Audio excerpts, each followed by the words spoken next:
I'm Elizabeth Benyon, Professor of Political Science, and I'm here today with Corinne Straight-Reed, who is a graduate of our program and currently serves as Communication Director for Elkhart Mayor Rod Roberson. Corinne, what is it like serving as a Communications Director? It's a lot of work, to put it frankly, to start. I am really lucky that I'm working with a really good team. I think that's something that the mayor, he really set out to get the very best people from the beginning. So there are 7 of us that make up his executive leadership team from different departments around the city, as well as within his office.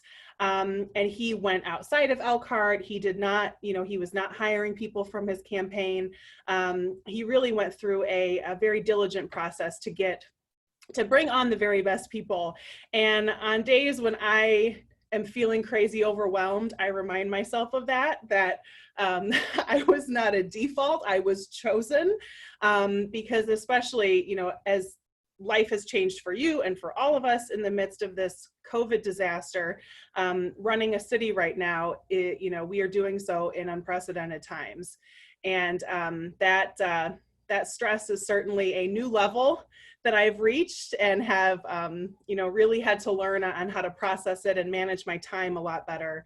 But overall, I really love what I get to do. And that's what keeps me coming back to work every day, whether or not I'm physically in my office or working remotely or whatever the day throws at me. It is a lot of fun. That's a great point. I mean, you really did start at an unusual time to pick up a job like this, when all of a sudden we are having statewide and even some national attention to Elkhart, given those COVID-19 cases, and you're trying to manage responses and communications to that. How do you think that your coursework in political science prepared you for your current job? I'm sure you never thought you'd be doing this in the midst of a pandemic, but what skills or what knowledge do you think you've been able to put to use? I think back often to, I think it was a summer class that I took with you, the controversies class. And I think that was a summer course, right? Yeah. And it really taught me to be much more of a critical thinker. It taught me how to really prioritize my arguments.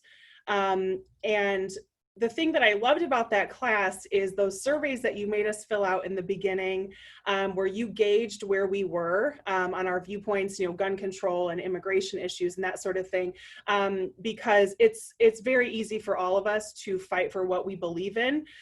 When you have to put on the other hat and argue for, the other side, that's a lot harder to do, and that requires a lot of research and a lot of patience.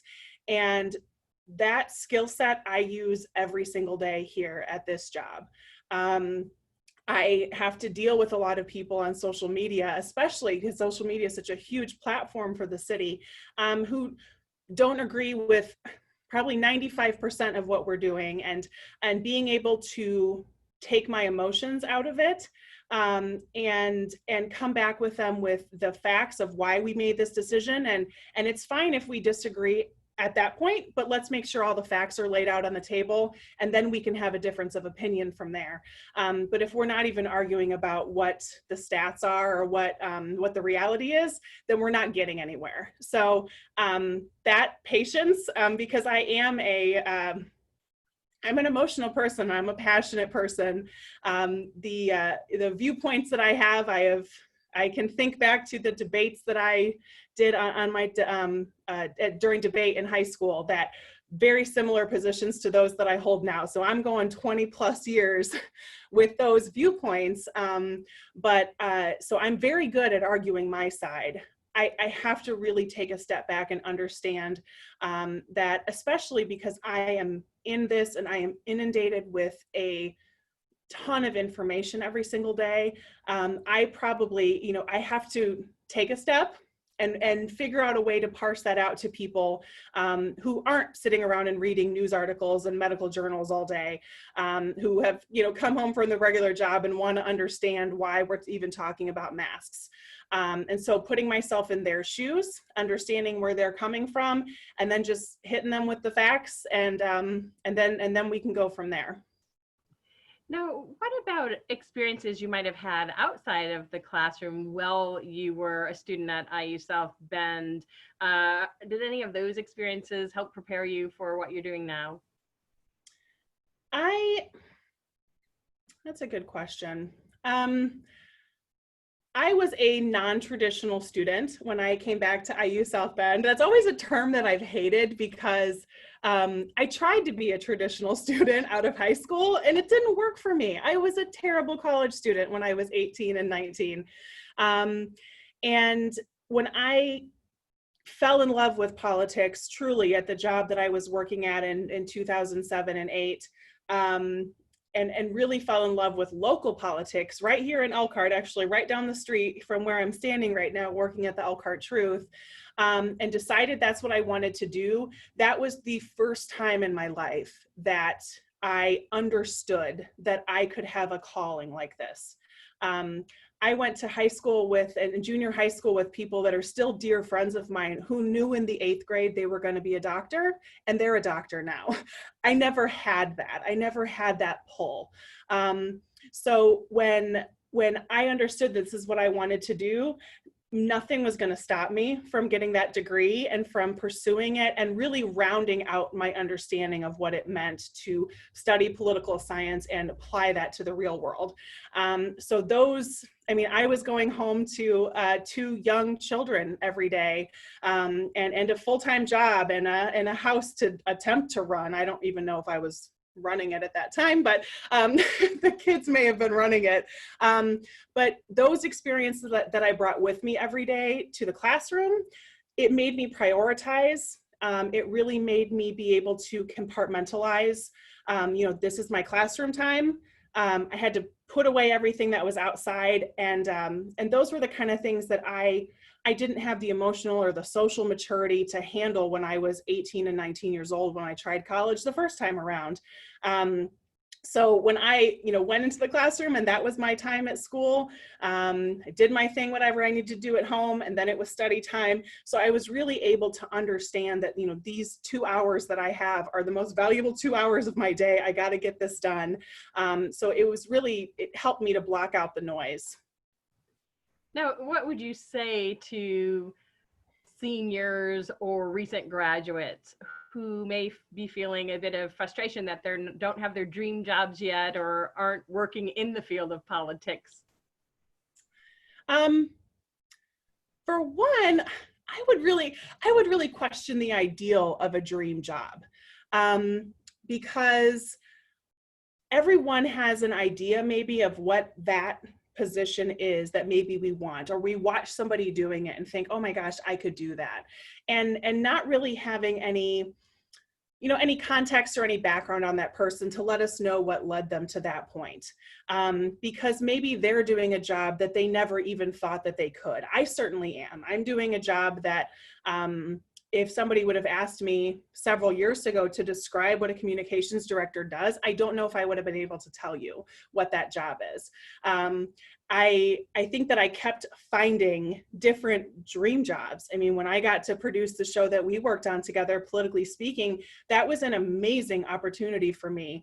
I did not have a background in television. I had a background in media, but I knew that I could do that kind of job. So at that time, that was a dream job for me. And then when I learned and kind of saw what, okay, communications in a political office, I can understand what that does. I could probably do that. And then it was still 6 more years or 5 more years in the future before I even applied for that job. So I would say that I'm in my dream job now. I also think that I was in my dream job 5 or 6 years ago. I've also been, a substitute teacher during that time. I loved substitute teaching, and I have told so many people who were in college to try out subbing once they get enough credits behind them, because it is such a great way to make money and have a flexible schedule. And I loved that job. I truly loved that job. And so I think that I'm going to keep maybe finding dream jobs. And so for people who maybe are struggling with being a recent graduate and thinking, well, I don't have the job I want, just be patient and it'll come. And it may even be a job that you don't even know exists right now. So start, especially somebody that wants to be in politics, start volunteering, start local. I know volunteering is really tough, especially with very busy schedules, but there are lots of volunteering opportunities that you can do from home, like email lists or helping out with social media.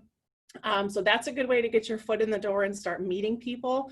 But you know, you may not know what that dream job is. And I think a lot of us have an ideal in our head, but practically in the real world, you're going to keep meeting people and learning what they do.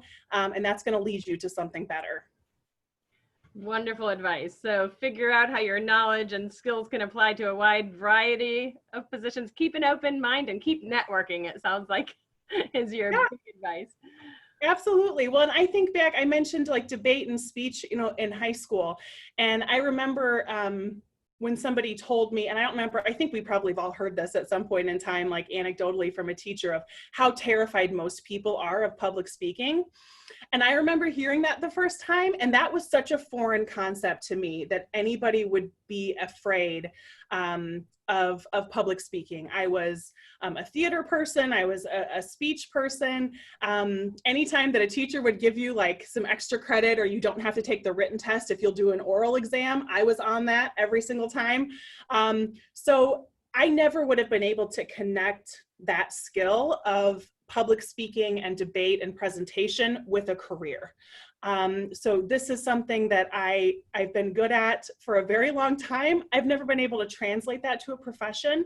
And I'm 36 now. It's taken me quite a while to find it, but I'm really glad that I did. Thank you so much for taking time to chat with me today, Corinne. Of course. And thank you, Elizabeth. I appreciate it.